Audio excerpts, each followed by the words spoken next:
My work is about documentation. My work is about documenting my paths that I walk every day. I'm a university professor, so the paths that I walk are sometimes very linear, sometimes very organic, but I document them. The work is also documentation of my personal life. All my work going back 20 years, 25 years, there's a constant sort of residual in all the work. I'm the youngest of 5. I grew up outside Chicago. I'm dyslexic. I have learning disabilities with retention and comprehension. I also have social anxiety, which is why I'm sitting instead of standing in front of you. I've spent my whole life generating strategies to exist in an environment that's hard for me to exist in. I came to Louisiana for graduate school. I had a lot of choices. I thought I would go to Louisiana because I didn't know anyone in Louisiana. And I went to school in the Midwest. I'm a printmaker. And the Midwest is sort of the birthplace of American printmaking education. It's a better way to say that, but more or less that's where it started. And I thought going to Louisiana, I would get away from all of that. Get away from Cole, Scott, Lazansky, Pizzotti, Dreisbach, this very strong Midwestern influential sort of image and way of thinking about the print. Well, I got to LSU, and it turned out that my 2 major professors there were one a Lazansky student and one a Pizzotti student. They came from the Midwest. So I ran 1,000 miles to go somewhere different and ended up kind of in the same place. But I wasn't. I was in an area that was very hot, humid, claustrophobic, an environment where nothing dies. Everything just keeps growing. But I also was in an environment that was somewhat similar in the sense that not only were the people I was communicating with from the same place I was from, but I didn't fit into this environment. Like I didn't really fit into the environment I came from in terms of being dyslexic and having learning disabilities in a time in which the school systems didn't understand what that was. For example, today we have ADHD and ADD. That's a new phenomenon. Back when I was a kid, you were either learning disabled or behavior disorder. So you either were slow or you wanted to burn the house down. I don't work in series like a lot of artists do. I make art, and I make art that's connected to the previous thing. And the one that I'm working on is influenced from the one before, and that one communicates and leads me to the next one. And I work on 5 or 6 things at one time. I don't work on one and complete it and then start the next one. I work on a multitude of things at one time, because that's how I understand, again, where I was, where I am, and where I'm going. It allows me the comfort to actually make the work. The work is predominantly, more or less black and white now. I used to do a lot of color work. The black and white has sort of started to happen because of my time constraints in terms of being a professor, a department head, and all the other things I have to do. It's sort of been forced upon me. At the same time, I actually enjoy the clarity of black and white. I enjoy the clarity of not having to consider color in relationship to the image nor the viewer. It allows me to deal with the graphic nature of the image. It allows me to deal with the clarity of the moment in which I'm making the thing. My work has always been graphic in the sense that it's always been very narrative and very image-based. I believe in storytelling. I believe in the idea of passing stories on.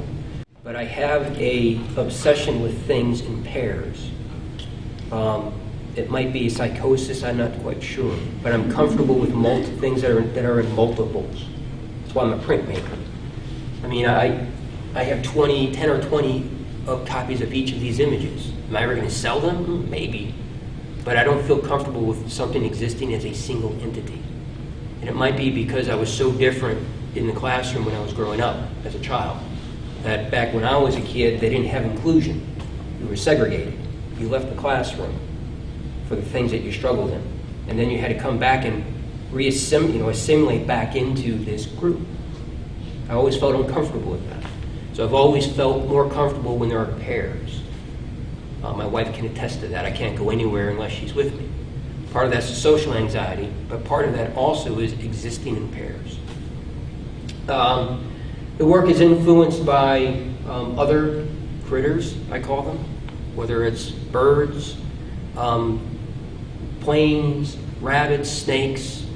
Those are used as metaphors for things such as not being able to move, not being empowered to move, and metaphors for things that can move. Freedom. The work also, I talk about paths. The structure of the work is also governed by the paths. Not only is the content, but the structure of it is as well. For example, I'm a lithographer by training. I'm a printmaker, but primarily a lithographer. But I don't make work that I really like in the traditional way anymore. For example, I used to sit down in front of a litho stone and make a drawing. And then I would process that and make a print. And then the end result I would be happy with. Or make a woodcut in that fashion, or an etching, or a silkscreen. The problem is I don't really make work I like anymore in a traditional way in terms of how I would go through the creative process. What happens now is I'll sit in front of a wood block and I'll spend hours making a woodcut, and I'll print it and I'll hate it. I'll hate the structure of it, I'll hate the way it looks, and I'll do the same thing with an etching, a lithograph, or a silkscreen. What happens is I make all this stuff I don't like, and then I bring it into the computer and I start cutting it up. And I'll take photographs of the paths and how the paths have changed, or drawings, and I'll bring those in. Those photographs and drawings of the paths, you can think of them like maps, architectural drawings. They become the elements in which dictate the composition. So I'll give you an example of this. My wife gardens. She has a painting degree, right? She does still do a little painting, but I think her main painting canvas is the yard now. That's how I think of it. And that's her creative studio. And just like my creative studio, I don't go in and tell her how to function on her canvas outside, nor does she tell me how to function inside. So, but her creative activity in the yard changes my path, right? Because when I go to mow the yard, I'm governed by the previous path. I'm a creature of habit. I wanted you to finish what you were talking about, taking these to the computer. Yeah.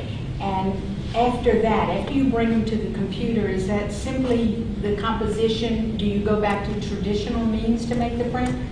The computer is just really a quick way, in a intuitive way of bringing all of these different processes together. All right, but okay, and then you've got a new composition. Yep. You choose then what, to go to the lithography stone again? Well, once it's finalized in that place, then I typically spit it out as a negative or a positive transparency, and then I move it back into silkscreen or photolitho.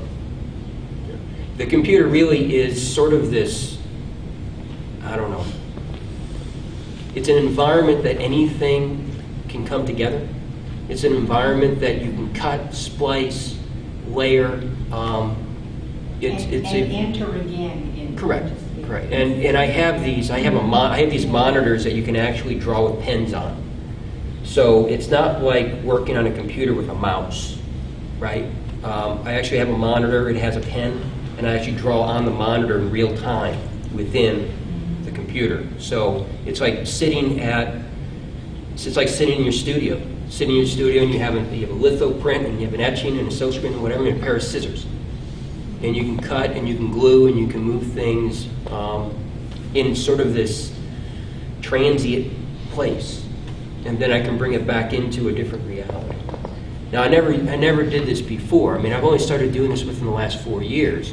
Before that, I did it in a very laborious way, by hand. But the computer has allowed a different sort of melding of these things. I think printmaking has changed, and I think it's one of the the mediums that is fluid in that sense. I mean, painting is fluid. Painting can be anything. Painting can be sculpture. It can be flat. It can be on a wall. It can be miniature, monumental. It can be all of those things. But painting can't be an etching, nor can painting be a lithograph. But in printmaking, you can do all of those things. It's a communal environment. And then there's another conceptual part to this too. I grew up trying to assimilate myself into an environment, into a community. Painting's solitude. You work alone at an easel, right? You search out the feedback, right? A process area relies on a community. It relies on you to be in an environment with people, to talk, to communicate, right? To function with. You can't be a printmaker if you don't have a press. You don't have a stone. Well, a press is $18,000, right? It's pretty tough. It's just, it's a car. So if you're going to make prints, you have to have a support structure around it. Well, for me, printmaking was one of those environments that I didn't have to worry about the fact I spelled backwards, or I didn't remember how to do something, right? It was an environment that I existed in without any issue. It's a process area. Ceramics is the same. Metalwork and jewelry is the same. Any process area relies on a community to function. So, that's another reason why I do it. You talked a little bit about the metaphors of the imagery. Can you talk about the one of the things that it seems like you go back to a lot is the human finger? Yeah, the fingers are maybe within the last 6 years. And they popped up. I felt the need for something decorative. And I'm trying to think when we moved in the house, 5 years ago. The camera can't see us, but my wife is sitting there. 5 years ago? All right. Everyone, except for you guys, everyone owns a house probably, right? And so you probably are familiar with neighbor wars, right? Well, we bought this house, and we didn't get along with our neighbor in the beginning. I think we found some resolution. I'm not sure. We don't talk to him, but I take that as resolution. At any rate, we were having these wars, and I had to start building fences. I felt the need for fences. And I think I felt the need, one, because it was a barrier where I didn't have to deal with it, but it was also sort of this repetitive act, one picket, another picket, another picket, and I felt security in the fact that I was repeating something. And the fence became this issue. And when I was making some work, I felt the need to add some sort of decorative element into the work. So that's where the fingers started to come into play. These fingers started to pop into borders, and they started to cut the work up. And the fingers also, they're my fingers, by the way. The fingers also added this element of sort of humanistic quality to the imagery. The work is dark. It can be cold. The added finger in there, the added human hand, the artist hand, was a way in which it started to sort of allow this sort of humanistic quality back into it. There's some with fences, like that's called Fence Wars 2 or 3, the actual fence pickets. I looked at fences all over the neighborhood, because you're building a fence, you want your fence to either be like, fit into the houses around you, or you want to build the biggest fence or the best looking fence, right? It's house wars, right? And I noticed that a lot of fences, were transparent. And I got hooked on this idea of transparency in fences and opaqueness in fences. And that felt sort of important to me. But the fingers really are just another element of repetition now. They don't really have the reasoning that they did originally that you asked about. And I think they're kind of neat. When you really look at your fingers, they're kind of neat in a sense. And, we do everything with our hands.